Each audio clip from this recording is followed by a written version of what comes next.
Hello. Ya. Pull. Oh. Ya.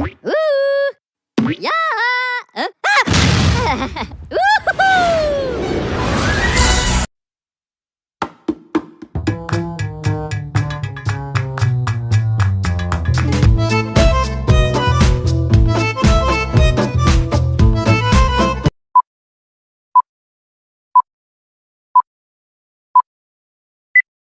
Muraban. Assalamualaikum warahmatullahi wabarakatuh dan selamat sejahtera. Kami daripada kumpulan 1 yang terdiri daripada 10 ahli iaitu Nurin Nazura, Nur Atika, Nur Husna Fatin Kamalia, Nur Afina Auni, Nurin Isa Humaira, Sarifah Hamiza, Nurul Akila, Nur Zurin Afiza, Siti Nur Zulaika dan diri saya Nurul Natasha. Semakin zaman berlalu, semakin banyak perkara yang berubah, terutamanya dari segi teknologi yang semakin pesat. Era kini tidak sama dengan era yang lalu. Jika kita lihat, banyak perkara yang telah diinovasikan agar menjadi lebih moden dan juga menyenangkan. Mungkin ada yang tidak perasan dengan perbezaan dulu dan juga kini kerana perubahannya mengambil masa sedikit demi sedikit. Dan mungkin juga kebanyakan orang sudah terbiasa dengan teknologi pada masa kini. Pada hari ini, saya akan membincangkan tentang perbezaan antara raya dahulu dan juga raya sekarang. Persiapan raya dari segi masak rendang dan juga lemang. Dahulu persiapan raya akan dimasak dan dibuat bersama-sama. Mak-mak terutamanya, seminggu 2 sebelum raya itu sudah sibuk untuk masak, untuk pastikan menu utama tersedia. Namun sekarang, persiapan raya hanya ditempah sahaja daripada orang lain kerana tidak sempat untuk masak. Dari segi kuih raya, kalau dulu orang perempuan sibuk untuk membuat kuih raya di dapur, dari situ kita dapat meluangkan masa dengan adik-beradik. Namun sekarang kita hanya terus membeli kuih raya yang sudah tersiap di kedai. Suasana hari raya pada waktu pagi dahulu sangat meriah kerana semua orang kelang kabut untuk menyiapkan diri di pagi raya. Namun kini ada juga yang baru berlumba-lumba untuk pulang ke kampung disebabkan oleh urusan kerja. Dari segi duit raya, kalau dulu budak-budak suka datang ke rumah setiap rumah untuk mendapatkan duit raya. Walaupun mereka hanya dapat RM1, tapi mereka seronok jika sebab zaman dahulu boleh beli macam-macam. Namun kini duit raya dah boleh transfer masuk ke dalam e-wallet ataupun scan secara QR Pay.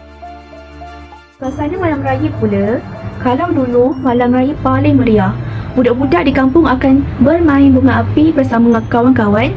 Kadang-kadang sampai lewat malam pun mereka masih bermain kerana begitu seronok sekali bermain bunga api. Namun sekarang, kanak-kanak hanya duduk di rumah sambil bermain gadget. Terdapat banyak nilai murni yang boleh kita perolehi daripada iklan tersebut. Antaranya ialah nilai bekerjasama. Suasana raya dulu-dulu sangat berbeza daripada sekarang. Kerana raya dulu-dulu, setiap ahli keluarga membuat persiapan hari raya mengikut tugas masing-masing. Contohnya, adik-beradik sibuk mengemas rumah, pasang kayu langsir, letak kuih dalam balang, manakala ibu masak lauk pauk di dapur. Tetapi sekarang semuanya hanya di atas talian sahaja.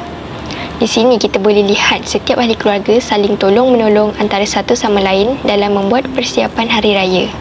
Seterusnya, nilai kasih sayang. Contohnya, memberi kad hari raya kepada orang yang tersayang. Walaupun sekarang ini banyak teknologi canggih, namun kita masih boleh mengirimkan ucapan hari raya melalui media sosial, atau kita boleh mengirimkan ucapan kepada mereka yang beraya di perantauan. Oleh itu, kita dapat mengeratkan lagi silaturahim antara satu sama lain supaya hubungan kita sentiasa erat. Selain itu, nilai hormat menghormati. Bermaafan adalah sifat terpuji yang perlu diamalkan kerana ia membawa kepada sifat takwa. Anak-anak mestilah meminta maaf dan menghormati orang yang lebih tua. Contohnya, bermaafan pada hari raya adalah perbuatan yang harus diamalkan kerana boleh dijadikan contoh untuk generasi akan datang. Sikap menghormati juga perlu diterapkan seperti yang muda hormati yang tua, sementara yang tua sayangi yang muda. Yang keempat ialah nilai kesyukuran. Kita mestilah menghargai pemberian orang lain dan sentiasa mengucapkan terima kasih kepada yang memberi dengan penuh keikhlasan. Contohnya, mengucapkan terima kasih kepada pemberi duit raya. Hal ini dapat mendidik kita untuk sentiasa bersyukur atas pemberian orang lain walaupun ia merupakan nilai yang sedikit.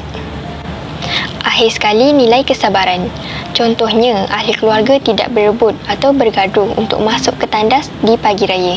Mereka sanggup menunggu orang lain untuk bersiap walaupun sudah terlambat untuk solat Aidilfitri di masjid.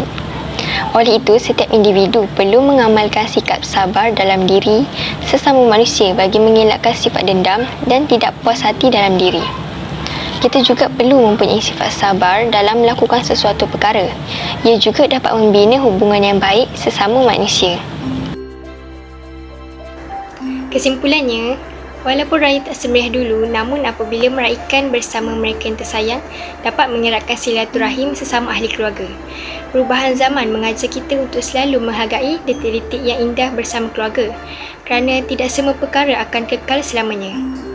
Selain itu, banyak nilai murni yang kita boleh ambil untuk dijadikan sebagai contoh. Daripada nilai murni ini, ia mengajar kita erti kehidupan atau realiti sebenar yang sedang berlaku. Masa tidak dapat diputar walaupun kita mengharapkannya. Masa tetap akan berlalu.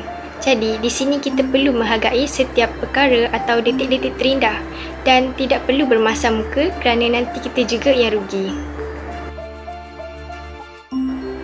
Biar raya tak semeriah dulu, namun raya betul-betul terasa raya bila kita raikan bersama mereka yang tersayang. Sekian, terima kasih.